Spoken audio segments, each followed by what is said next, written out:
everybody, it's Jason Creel, and I'm going to tell you in this video how to fix a nasty, ugly lawn. I'm going to tell you exactly what I'm planning to do to get the ugly lawn I'm going to show you looking great. It's not going to happen overnight, okay? But I'm going to tell you the exact steps to take to fix this lawn. Let's get started right now. Today's video is sponsored by my friends at Graham Spray Equipment. If you want to get into weed control and fertilization business and you need a spray rig, go to grahamsc.com or give those guys a call.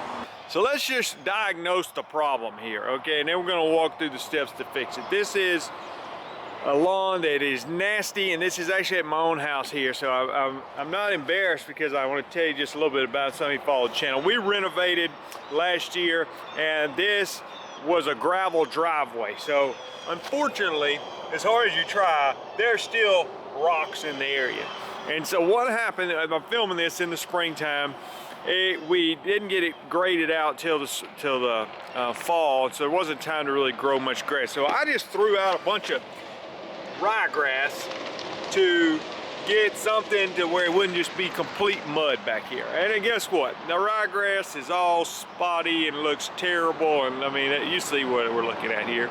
So then come around about March, I didn't want to sod the whole thing solid because that was going to be expensive. So what we did, we got some topsoil in here, got somebody to grade it out with a skid steer, but there's still rocks. And then we got some 2 pallets of Bermuda sod here that also, you know, was not looking great.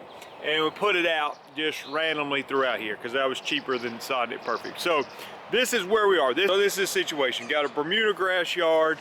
It's got some Bermuda popping up. It's still got lots of grassy weeds in here, what I'm going to consider weeds now, because weeds are unwanted plant. So the ryegrass I want to get rid of, and I want this Bermuda grass to spread. And then the other issues that make this ugly is you still got rocks in here, which is not great. So let's talk about what we can do to fix this. And we had a huge storm last night, so this it holds water a little bit, so there's a little bit of standing water. So, you know, a lot of things going on that make this less than ideal situation. So here's the plan. I've already kind of walked you through some of it. We put topsoil out. That was great. Overseed it with the ryegrass just so it wouldn't be mud back here with absolutely no grass whatsoever and just weeds. So I don't think that was a bad idea. But we live in the south, and the ryegrass is not a permanent solution here. So I want the Bermuda to fill in. So got a few things I'm trying to accomplish right now.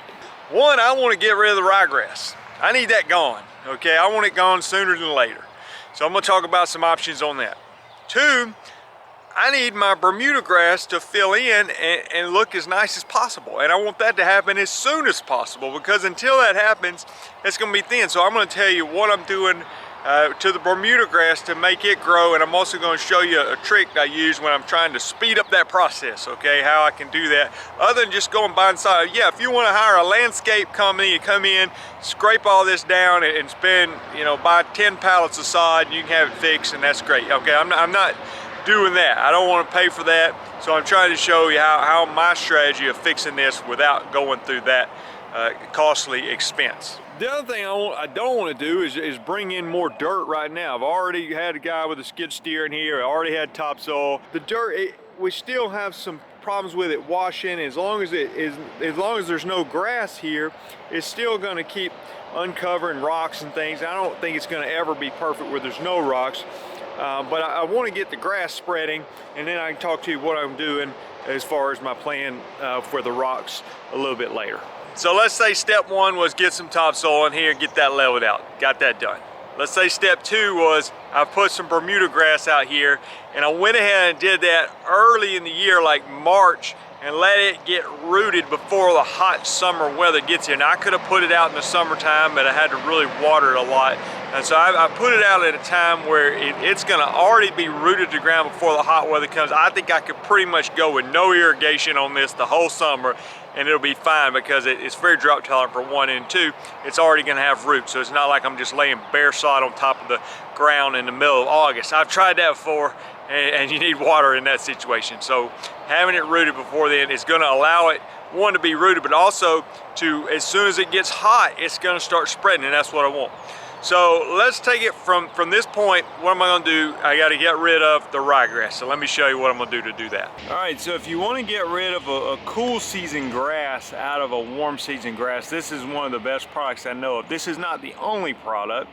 And I can put links in the description, some of the products I'm gonna mention today, but Katana is a great product for getting ryegrass out of a Bermuda lawn or a zoysia lawn, something like that. Like I said, you can also use products like Tribute Total or Certainty or Negate, or there's other products that'll get ryegrass out of Bermuda grass or out of zoysia grass, but Katana is definitely one of the better ones. So here's this product. It comes with a little measuring cone, and when you mix it up, you're gonna follow the label rate and make sure you wear your PPE, but you can see little measuring lines down there, and at the very lowest line is 0.0625. And again, I'd have to check the label, but I think that's about the rate you would use for 2 gallons of water. So if you mix 2 gallons of water and fill it up to 0.0625 and then put some surfactant in the tank and then spray it. So that would be if you're using like a backpack sprayer or a handheld sprayer. It'll also have a rate for per acre if you want to use a tank sprayer like the one I got from Graham Spray Equipment. So anyway, I've already got some of that mixed up. I'm not going to spray it right now, but I would come in here and I would spray this. Now, let me show you. I've actually sprayed some. This is for another video, and I want to show you. This was probably sprayed 2.5 weeks ago. So you can see ryegrass here that's bright and green, and the Katana will kill broadleaf weeds too, so it's good for that. So that's untreated versus the treated. Let me step back a little bit. You know, you can see bright green over here, not sprayed, and then obviously this is what has been sprayed. And if it's the warmer the weather, the faster it's going to work. So you can see it is killing it, and this has been about 2.5 weeks. Now if it was 85 degrees, I think it's going to work much faster. And just to give you a comparison, again, there's another video I'm going to do about this, but this was a Tribute Total. So look how tall. I mean, this literally is probably 2 feet tall right there. I mean, it's growing like crazy. And then this area was sprayed with Tribute Total, which is another product that can knock out the ryegrass out of Bermuda. So that's one thing. The Katana is going to be cheaper than Tribute Total. So that's one thing I can do, is come in here and spray this whole area with Katana and get rid of the ryegrass. Now, I put the ryegrass here, okay, and it was a temporary solution to try to not have mud out here, but now I want it gone because it's in the way of my Bermuda. Now, another thing you can do, let's say you don't want to do the Katana, you could just start mowing this low. Now, not so low that you get into your brand new sod I've already put out, but I could start mowing this at 1.5 inches or 2 inches, something in that range. And that would, it's not gonna kill the ryegrass. I don't think it's gonna put some stress on it from mowing it low and often. And then as it gets warmer weather, the ryegrass will die out. So it may be May, even on into June, I don't know, depending on how hot it gets here in Alabama. It is gonna kill the ryegrass in our area. So I don't have to spray it out, but I probably am gonna spray it out because I wanna get rid of it quicker and let the Bermuda grass start filling in. So anyway, gonna do that first, spray it. That would be the first thing I wanna do. And then I wanna show you what else I can do. So I've got these big pieces of sod. Again, I could have sodded it solid, that's a lot more money. So what I can do after spraying it is I can take this little tool, and this pretty cool thing I've got. They're like 40 or 50 bucks or something. I don't know what they cost. I put a link on Amazon, but it seemed like it was 40-some. They may have gone up, who knows. But I'm gonna take this thing. It's called a Pro Plugger. And let me set up here where I can show you how it works. All right, so I'm gonna take the Pro Plugger here. You see this thing? It's pretty cool. And basically, I'll show you how it works. I'm gonna step on it, and it's hollow on the inside, and it's gonna cut out plugs of Bermuda grass. And it's good to do this. It rained last night, the ground's fairly soft. So I'm gonna fill this up with about 10 plugs. I'm gonna demonstrate it.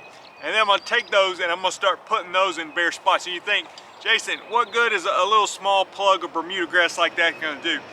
You'll be amazed at how fast, when it gets hot, it's gonna take off. So let's say I got an area that's 10-foot area with no Bermuda grass. I could put, you know, 3, 4, 5 little plugs in there, and it's gonna fill in very quickly once the weather gets hot. So I've got tons of Bermuda grass on my property. I've got like 4 acres here and lots of Bermuda grass. And I've done it mostly with this thing and just putting out a little bit of sod and letting it spread. And I want to steal some of the Bermuda from a good area and put it over there in the areas that are more thin. So let me demonstrate right now.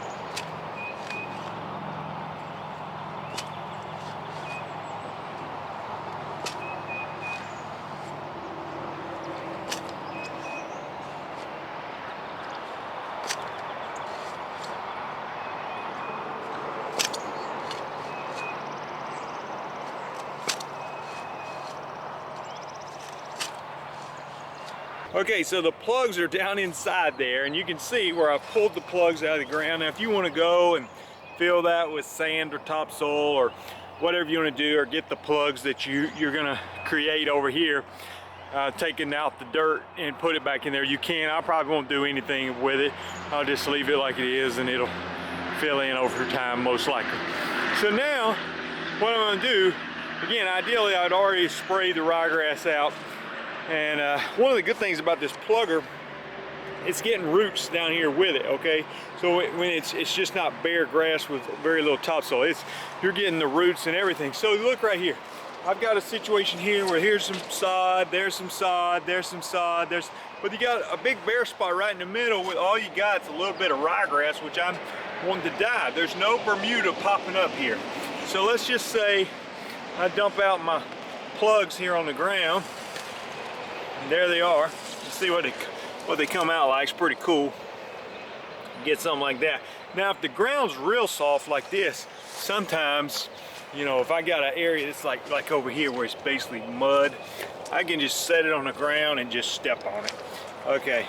Now, is that ideal? Well, maybe not, but I feel really confident that's going to grow and survive. So I just stomped that one down in the mud.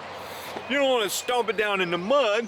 You don't have to. You can find you a bare spot like this and just do the opposite of what you did before. I'm gonna go ahead and just dig a hole out here. So I can go ahead and use my Pro Plugger again, step on it, and create a hole. I can create multiple holes if I want to. Okay, just like that. You don't have to do them that close, but the closer you do them, the faster it's gonna fill in. Then, I'm gonna take my sod here, my plugs, and I just set them in the hole there, just like that. And then I might just step on them to make sure they're down in there. Fine. Now I feel really confident that that's gonna survive and spread. Now I'm probably not gonna put them that close. I've got these plugs here, and I can walk around here and find big bare spots, and you know, because I might be a little bit lazy at doing this sometimes. I might just go for the muddy spot like this and just step on it and be done with it, you know, instead of, so that's good enough for me. But if you want to use the plugger and dig your plug, that's fine. Now, the other thing that's going to help is I've got some Bermuda that was here even last year before it was all graded out. So it's been buried with topsoil, but here's Bermuda seemingly popping up from nowhere. And so there's going to be some of that going on here too, that's going to start filling in the bare spots. And when I get rid of the ryegrass, I think it's going to allow more sunlight on this area, and it's going to help it spread even faster. Because you look, a situation like this, the ryegrass, if there was some Bermuda that was trying to grow in here, it's probably being shaded out by the ryegrass, so that's not ideal. So let's say I go around and I plug and I put Bermuda grass in all the big bare areas, and again, you can do as many plugs as you want. The closer you put them together, obviously the faster it's going to fill in.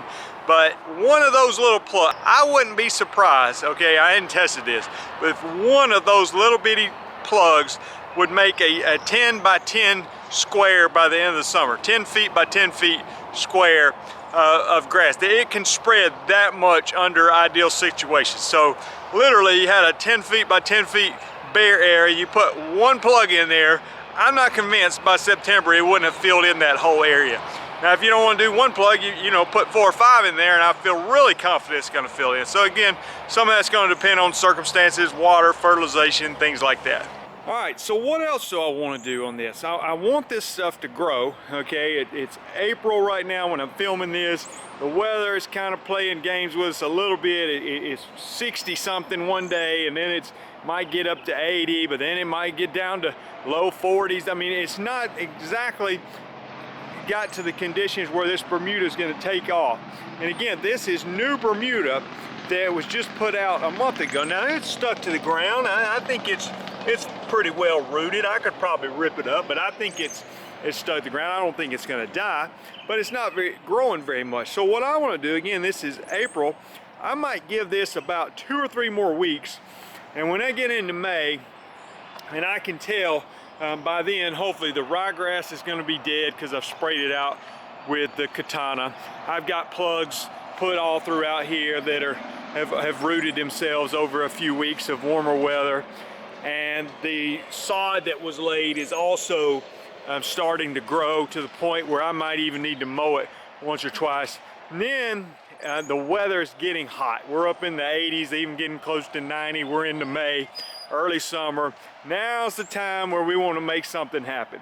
Okay, and when I get all this established, it's going to fix some of the problem here. The water's coming through here on heavy rains and washing. So I want to get the Bermuda filled in. I don't want to just keep putting dirt here because it's going to keep washing until I get the grass established. I'm going to talk to you about that in a minute. Just to give you a proof of concept, this is about 2 acres right here that's almost solid Bermuda grass. There's a couple of bare spots in it, but I pretty much did the exact same plan that I'm talking about doing back there. I bought 2 pallets of sod and spread out here, and then watched it spread, and it basically filled in mostly over the course of 1 summer. So I feel very confident being able to fill in that much smaller area over the course of this summer. So now I'm going to show you, I've got some fertilizer back here, and when we get into May and everything's rooted and it's growing, it's need cut, I'm going to probably hit it with some of this high nitrogen fertilizer. So I've got 3 different varieties, but this one here you can see is a 3808 by Harold's. Comes in a 50-pound bag, so with the first number being my nitrogen, 38, you can cut that number in half, divide by 2, and that'll give you how many pounds of nitrogen are in this bag. So there's 19 pounds of nitrogen in this bag. Well, now if you really want that grass to take off, you could put as much as 5 or 6 pounds per 1,000 square feet, my understanding, and it's going to take off like crazy. I'm probably not going to put that much on there. A lot of times on a regular lawn, I'm going between 2 to 2.5 pounds of nitrogen per 1,000 square feet in an application, sometimes a little bit less than that. But this is a slow release fertilizer, so it's going to feed the lawn for months. So in about May, I'm going to put this fertilizer out there, and I'm going to let it really start feeding the lawn. Now, a bag of this is going to cover roughly 10,000 square feet, and that's going to help it really start to grow. Again, hotter weather, irrigation, those things are going to make a huge difference, but this fertilizer is going to be great.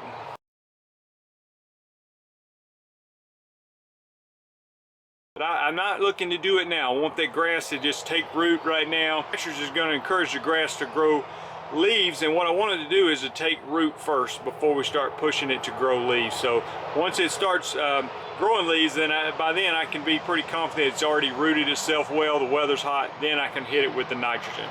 Now, that's a slow release fertilizer. It's going to last for months. You may go buy a quick release fertilizer and want to fertilize it once every 4 weeks throughout the summer. You know, maybe May, June, July, August, you know, until it gets filled in.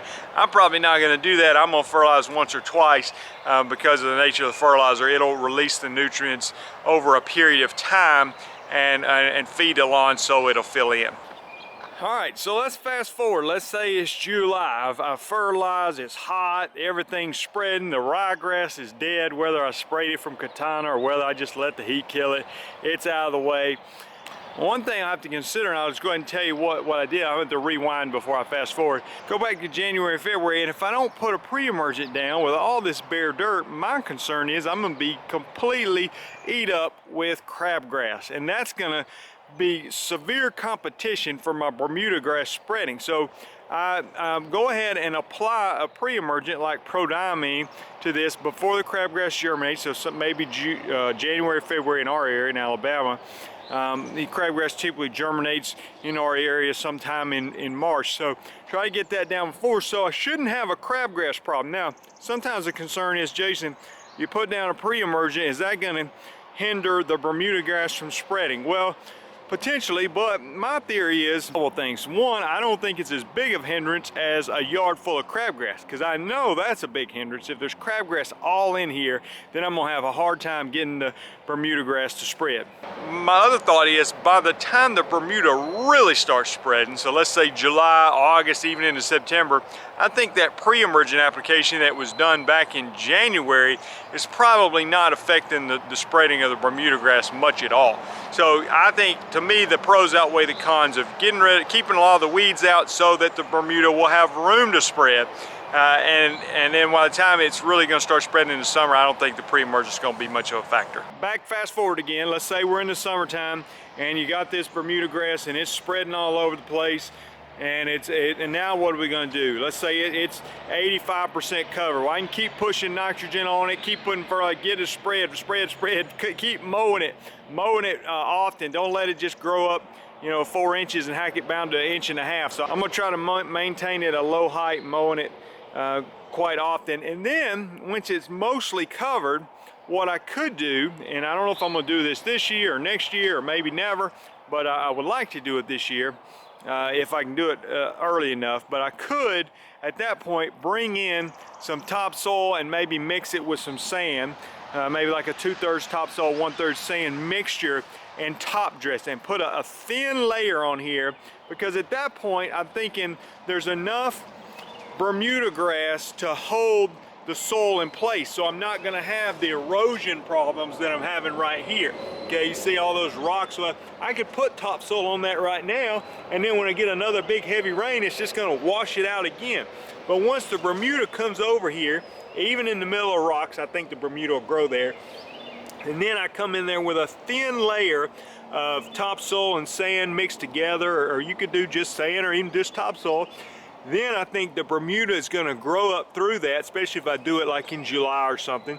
It'll grow up through that, give it some better soil, hopefully cover up some of the rocks and smooth out some of the imperfections in this lawn. Once I do that, man, I think I'm set. I got a great lawn, got to get it, get it all the way filled in. I'm probably not going to do the ryegrass next winter because I'm going to have a solid stand of Bermuda. I don't want to put the ryegrass again. You can if you want to, but I'm probably going to put out a pre-emergent in the fall to try to keep any cool season weeds out of it and just have a nice blonde looking Bermuda stand over the winter that's just dormant Bermuda.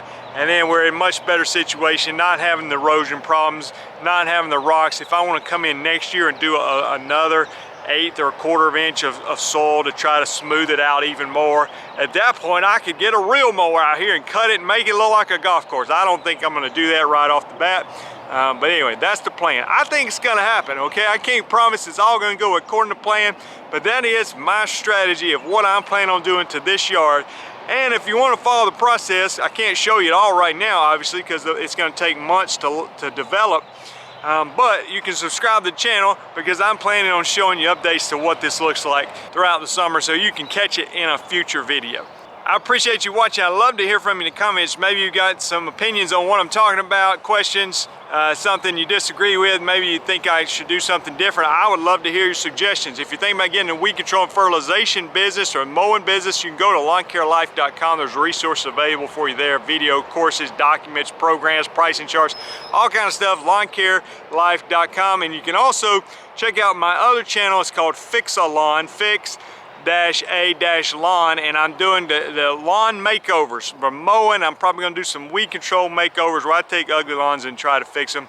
And that is, been on this channel for 11 years. That channel's brand new, and it's hard to get a channel going, so I'd appreciate your support over at the Fix a Lawn channel. Thanks for watching. We'll see you guys in the next video.